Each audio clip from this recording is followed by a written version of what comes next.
এই মাহে রমাদানের প্রথম জুমা চলতেছে, ঠিক না? মাহে রমাদানের এই প্রথম জুমায় আল্লাহ সুবহানাহু ওয়া তাআলা এই প্রথম জুমা পর্যন্ত আপনাকে আমাকে হায়াতে জীবিত রেখে যে মহান রব এই নেক আমলের অংশীদার বানাইলেন, এজন্য সর্বদাই আমরা যদি 24টা ঘন্টাই সিজদায় পড়ে কাঁদিতে থাকি, তারপরও আমার মনে হয় না যে আল্লাহর শুকরিয়া আদায় হবে।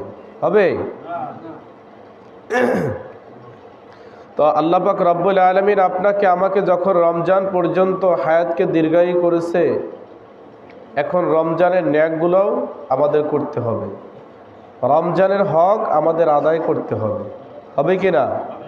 রমজান একটা হক আছে না? আছে। রমজানের হক থাকলে রমজানের হকটা আমাদের আদায় করতে হবে। আমরা অনেক ভাইরা আছি যারা রোজা রাখি, ওই দরজাটা খুলে দাও, দরজা। আমরা অনেক ভাইরা আছি রোজা রাখি, কিন্তু রোজার ভিতরে মাঝে মাঝে দেখা যায় কিছু সংখ্যক মিছা কথা, যাকে মিথ্যা কথা বলি, সে কথাগুলো মুখ থেকে বের হয়ে যায় না? অনেক সময় দেখা যায় মিথ্যা কথাগুলো হাসতে হাসতে বের হয়ে যায়, বলতে চায় না, তারপরও কেমন যেন বন্ধুর সাথে ইয়ার্কি করতেছে, হঠাৎ করে একটা মিথ্যা কথা বের হয়ে গেছে, যায় কিনা? এজন্য রোজা আমরা যে না খেয়ে সারাদিন থাকি, এটার নামই রোজা নয়। এইটার নাম কি রোজা? রোজা হলো একটা মানুষের জীবনের সমস্ত অঙ্গ প্রত্যঙ্গ, শারীরিক, মানসিক এবং সমস্ত শরীর, মেধা, সকলকে, মস্তিষ্ককে হেফাজত করাকে রোজা বলা হয়। কথা কি বুঝে আসছে? অর্থাৎ আমাদের ভিতরে আল্লাহ সুবহানাহু ওয়া তাআলা যতটুকু শারীরিক দান করেছে, পায়ের তলি থেকে মাথার তালু পর্যন্ত, ডান হাতের শাহাদাত আঙ্গুল থেকে বাম হাতের শাহাদাত আঙ্গুল পর্যন্ত। কথা কি বুঝে আসছে? যে মাথার তালু থেকে পায়ের তলি, ডান হাতের শাহাদাত আঙ্গুল থেকে বাম হাতের শাহাদাত আঙ্গুল, অর্থাৎ শরীরের কোনো অংশ বাদ থাকে না। থাকে? আল্লাহ পাক রব্বুল আলামিন আমাদেরকে যতটুক শরীর দান করেছে, এই শরীরের ভিতরে আবার পার্ট পার্ট ভাগ করা আছে না? যেমন আমাদের চক্ষু দিয়ে যদি বেদানা নারীর দিকে আমরা তাকাই, তাহলে এখানে হবে কি? চোখের জেনা হবে। কি হবে? এখানে চোখের জেনা হবে। তাহলে চক্ষুকে হেফাজত করা এটা ঈমানি দায়িত্ব। কিসের দায়িত্ব ভাই? ঈমানি দায়িত্ব। আর যখনই আপনি ঈমানি দায়িত্বরে পালন করবেন, তখন চক্ষু থেকে আপনার সুন্দর রোজাকে হেফাজত করা হবে। কথা কি বুঝে আসছে ভাই? এরপরে আমরা যদি চোখের থেকে একটু নিচে নামতে যাই, চোখের থেকে একটু নিচে নামলে আমাদের দেখা যায় সুন্দর একটা জবান আছে, যেটা দিয়ে আমরা কথা বলি।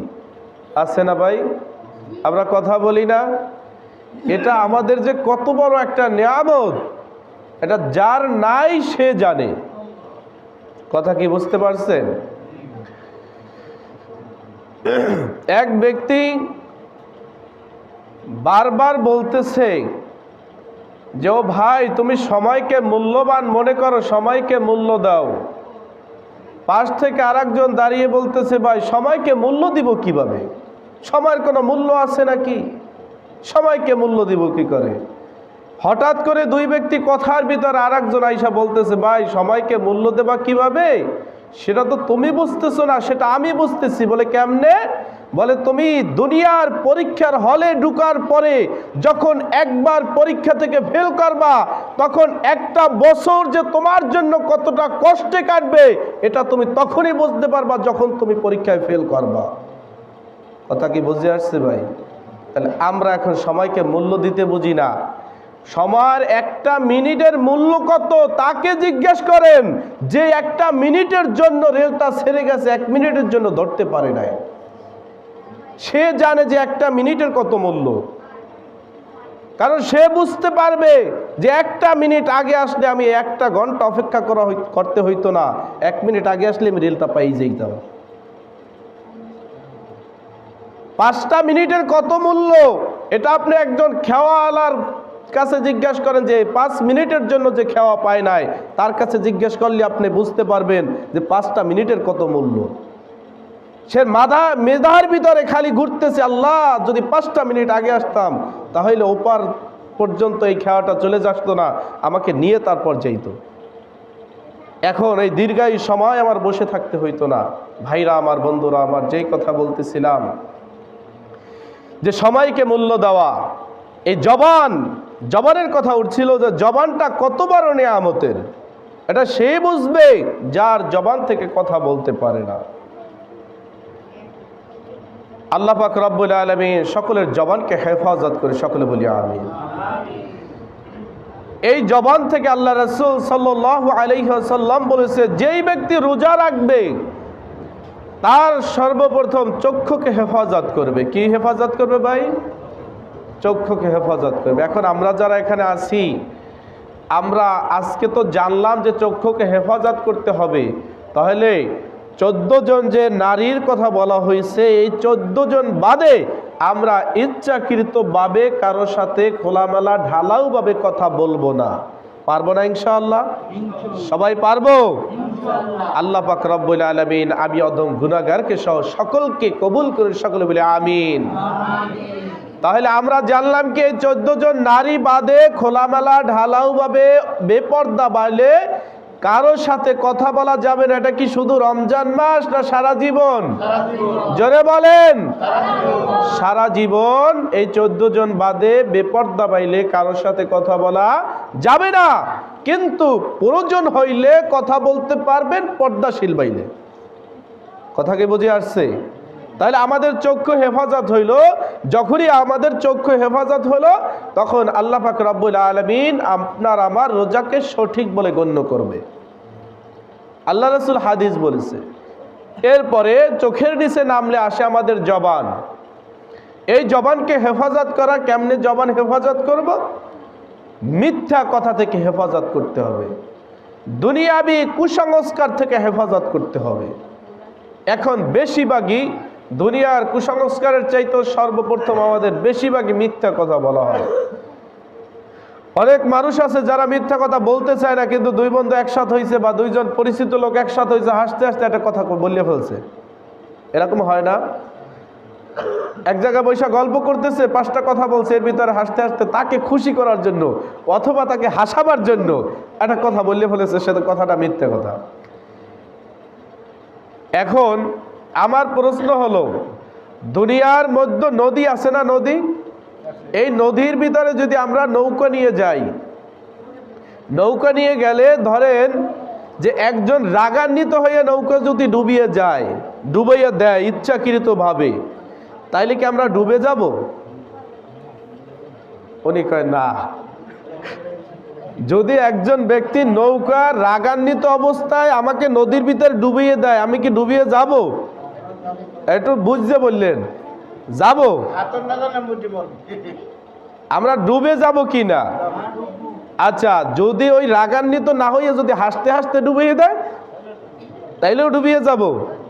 আল্লাহ রাসূল সাল্লাল্লাহু আলাইহি ওয়াসাল্লাম বলছেন, এই মিথ্যা কথাকে যদি হাসতে হাসতে বলে তাইলেও গুনাহগার, আর যদি সে রাগান্বিত হয়ে অথবা ইচ্ছাকৃত হয়ে অথবা কাউকে কুমন্ত্রণা দেওয়ার জন্য যদি সে মিথ্যা কথা বলে, তাইলেও সে গুনাহগার। অর্থাৎ এই মিথ্যা কথাকে হাসতে হাসতে বললেও গুনাহগার হবে, এবং যদি সে রাগান্বিত হয়ে অথবা কাউকে কুসংস্কার, কাউকে কুমন্ত্রণায় ফেলাবার জন্য যদি বলে, তাইলেও সে গুনাহগার হবে। তেমনি ভাবে যেমনি তুমি নদীর ভিতরে নৌকা হাসতে হাসতে ডুবাইলেও ডুবে যাবা, এবং রাগান্বিত হয়ে ডুবাইলেও ডুবে যাবা। কথা কি বুঝে আসছে ভাই? এই জন্য ভাইরা আমার, দ্বিতীয় পর্ব আমাদের হলো কি? জবানকে হেফাজত করা। তাইলে আমরা কি বুঝতে পারছি যে জবানকে হেফাজত করতে হবে? আল্লাহ রাসূল বলছে, এই জবানকে যে হেফাজত করবে তার জবানের রোজাটা সঠিক বলে আল্লাহ পাক রব্বুল আলামিন গণ্য করে নিবে। এখন রোজা শুধুকেই না খাই রয়েছে, এটা কিন্তু রোজা না, চোখেরও রোজা, জবানেরও রোজা। এরপর যদি আমরা জবান থেকে একটু নিচে যাই, তাইলে আমাদের আছে দুখানা হাত, আছে না? আছে? এই হাতের একটা রোজা আছে না? কেমনে রোজা? এই ধরেন আপনি রাস্তা থেকে হাঁটতেছেন, একটা গাছ দেখছেন যে ও গাছটা বড় হয়ে গেছে, এই গাছটা বড় হইলে তো 50,000 টাকা বেচবে, তা হ্যাঁ মোর চাইতে ফ্রুটি যাবে না রে, মট্টাত করে দিয়েছেন গাছটার মাথাটা ভাঙ্গা। হয় না এরকমের?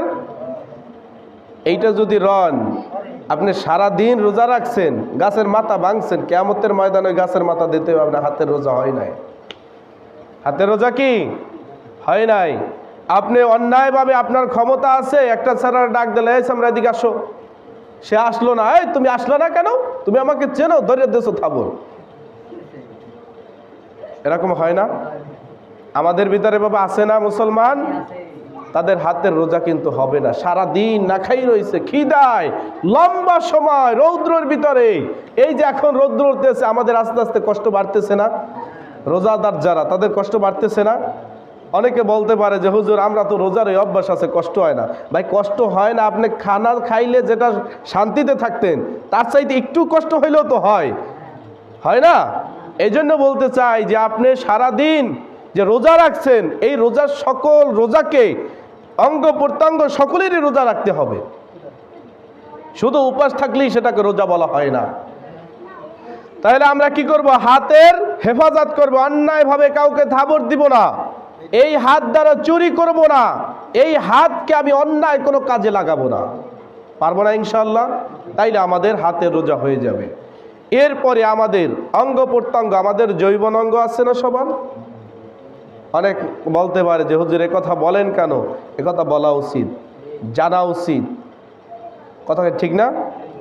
আল্লাহ রাসূল সাল্লাল্লাহু আলাইহি ওয়াসাল্লাম বলেছেন যৌন অঙ্গ হেফাজত করা। দিনের বেলা আমরা যারা রোজা রাখি, আমরা খারাপ কাজের ভিতরে লিপ্ত হব না, খারাপ প্রসঙ্গ মনের ভিতরেই, মেধার ভিতরেই সেটিং করব না। কারণ আমাদের মন থেকে যেটা মেধায় সেটিং করি, ওই মেধা থেকে আবার উত্তেজনা শুরু হয়ে যায়, কথা ঠিক না? খারাপ জিনিসটাকে মেধার ভিতরেই দেব না।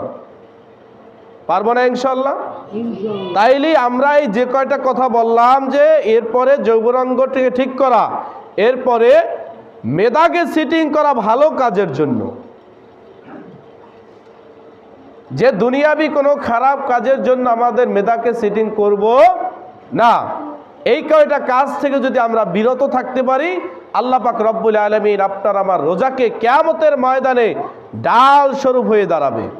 আসিয়ামু জান্নাতুম মিনান নার।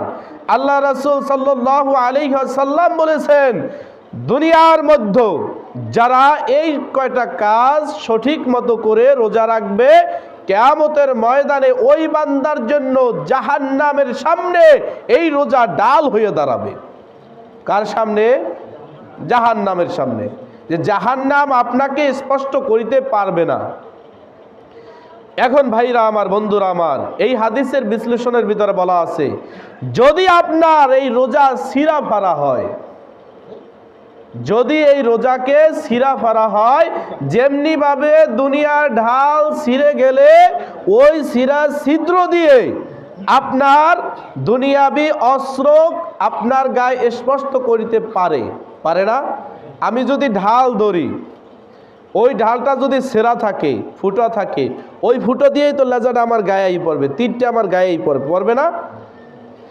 আল্লাহ রাসূল সাল্লাল্লাহু আলাইহি ওয়াসাল্লাম বলছে, কিয়ামতের ময়দানে যদি আপনার রোজাটা ওইভাবে ছিঁড়া ফাড়া থাকে, এখন ছেড়ে কোন কোন জায়গায় দেয় সেটা তো বলছি, যে ওই চোখের হেফাজত করা, জবানের হেফাজত করা, হাতের হেফাজত করা, যৌনাঙ্গের হেফাজত করা, আমার শরীরের হেফাজত করা। এই হেফাজত না যদি করতে পারি, হাতের হেফাজত না করতে পারি, রোজা তো হিন্দে ছুটি গেছে, ওই যে ডাল হইতে ছিঁড়ে গেছে, গেছে না? এরপর যদি চোখের হেফাজত যদি না করতে পারি, ডাল তো হিন্দে ফুটো হয়ে গেছে, ওইন্দেই তো জাহান্নাম স্পষ্ট করবে। এই জন্য আল্লাহ রাসূল সাল্লাল্লাহু আলাইহি সাল্লাম বলছে যে আপনার সমস্ত অঙ্গ প্রত্যঙ্গকে যদি হেফাজত করতে পারেন, কিয়ামতের ময়দানে একদম পূর্ণ অঙ্গ ডাল আপনার সামনে, জাহান্নামের সামনে দাঁড়িয়ে যাবে, জাহান্নাম আপনাকে স্পষ্ট করতে পারবে না।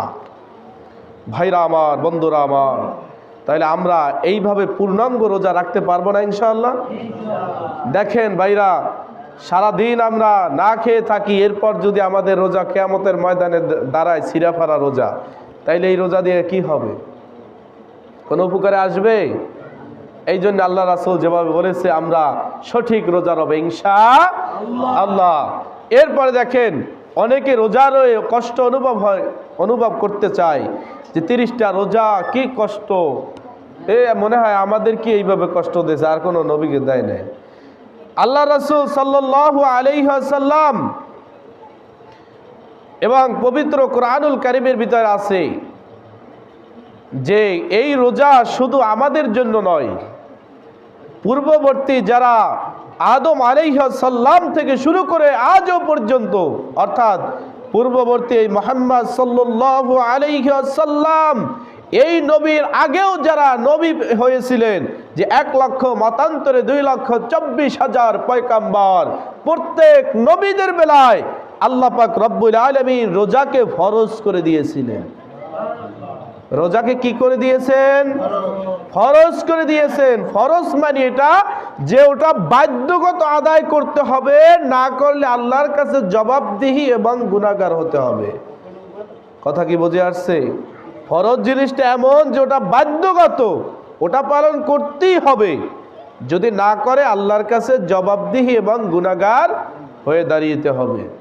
এজন্য 1 লক্ষ মতান্তরে 2,24,000 পয়গাম্বর যারা দুনিয়া থেকে বিদায় নিয়ে চলে গেছে, তাদের উপর আল্লাহ পাক রব্বুল আলামিন এইভাবে রোজাকে ফরজ করে দিয়েছে। তবে শর্ত অনুযায়ী, যেমন মুহাম্মদ সাল্লাল্লাহু আলাইহি ওয়াসাল্লামের উম্মতদেরকে রোজাকে ফরজ করে দিয়েছে একটা না 30টা, বা 29টা হইলে আবার 29টাও হয়, ঠিক না? এজন্য রোজাকে 30টা রোজা মুহাম্মদ সাল্লাল্লাহু আলাইহি ওয়াসাল্লামের উম্মতকে ফরজ করে দিয়েছে। কিন্তু অন্যান্য নবীদের বেলায় এইভাবে ছিল না, তাদের উপর রোজা ফরজ ছিল কিন্তু শর্ত সাপেক্ষে। ধরেন 1 মাসে 2টা পড়ছে, আবার 3 মাস পর একটা রোজা রয়েছে, আবার 6 মাস পর একটা রয়েছে, বছরে 5টা রয়েছে, ঠিক আছে?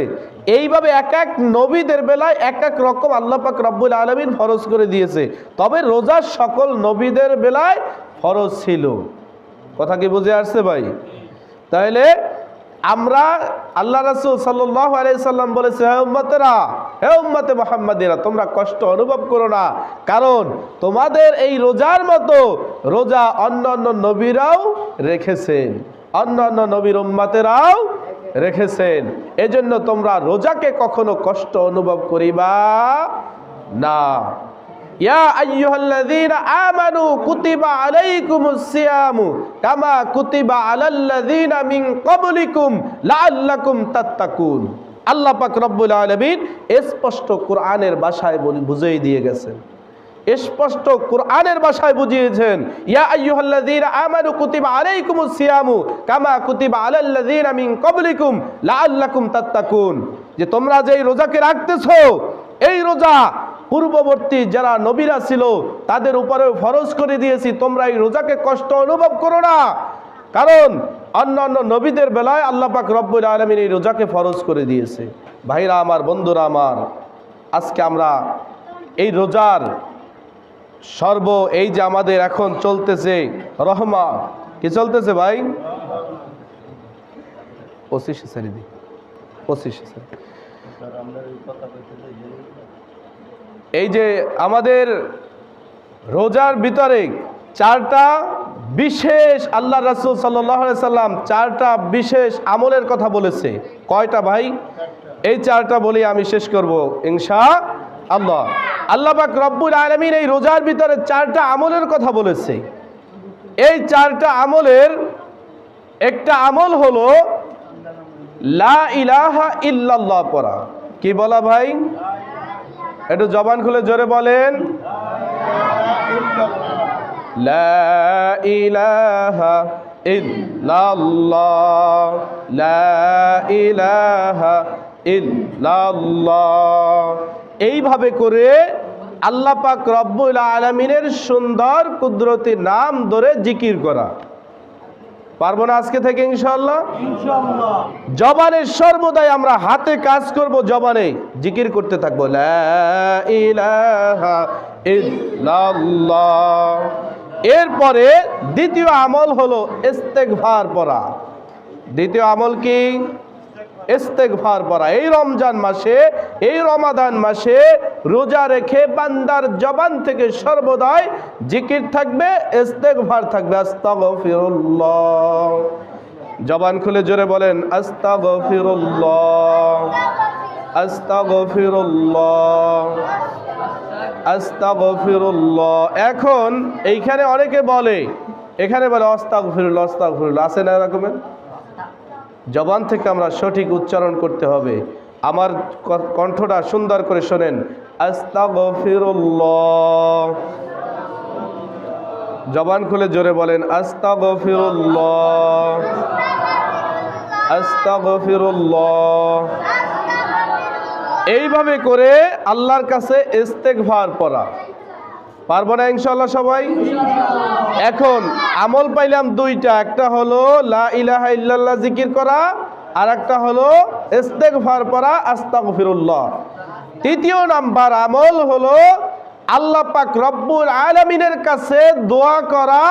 আর দোয়াও মুখলুল ইবাদা, ইবাদতের মগজ হলো দোয়া করা, আল্লাহর কাছে দোয়া করা, জাহান্নাম থেকে পানা চাওয়া। কি দোয়া করবে? জাহান্নাম থেকে পানা চাওয়া, মানে মুক্ত চাওয়া, যে আল্লাহ ওই ভয়ঙ্কর জাহান্নাম থেকে আমি অদম গুনাহগারকে তুমি ক্ষমা করে দাও। পারবো না সবাই ইনশাআল্লাহ? এই 3 নাম্বার আমল গেল।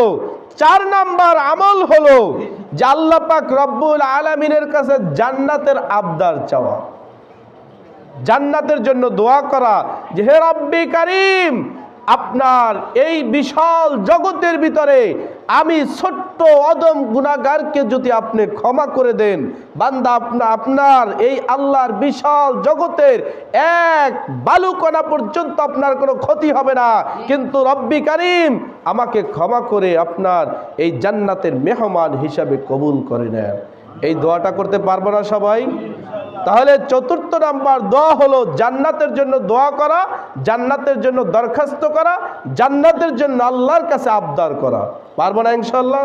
তাহলে 1 নাম্বার বলেছি যে লা ইলাহা ইল্লাল্লাহ জিকির করা, 2 নাম্বার হলো আপনাদের ইস্তেগফার পড়া, সকলে ইস্তেগফার পড়বেন। 3 নাম্বার হলো জাহান্নাম থেকে মুক্তি চাওয়া, 4 নাম্বার হলো জান্নাত চাওয়া। এই 4টা আমল আমরা রোজায় করতে পারবো না ইনশাআল্লাহ? আল্লাহ পাক রব্বুল আলামিন আমি অদম গুনাহগারকে সহ তাম দুনিয়ার বিশ্বের সকল মুসলমানকে হেফাজত করুন। সকলে বলি আমিন। আখির দাওয়ানা আলহামদুলিল্লাহি রাব্বিল আলামিন।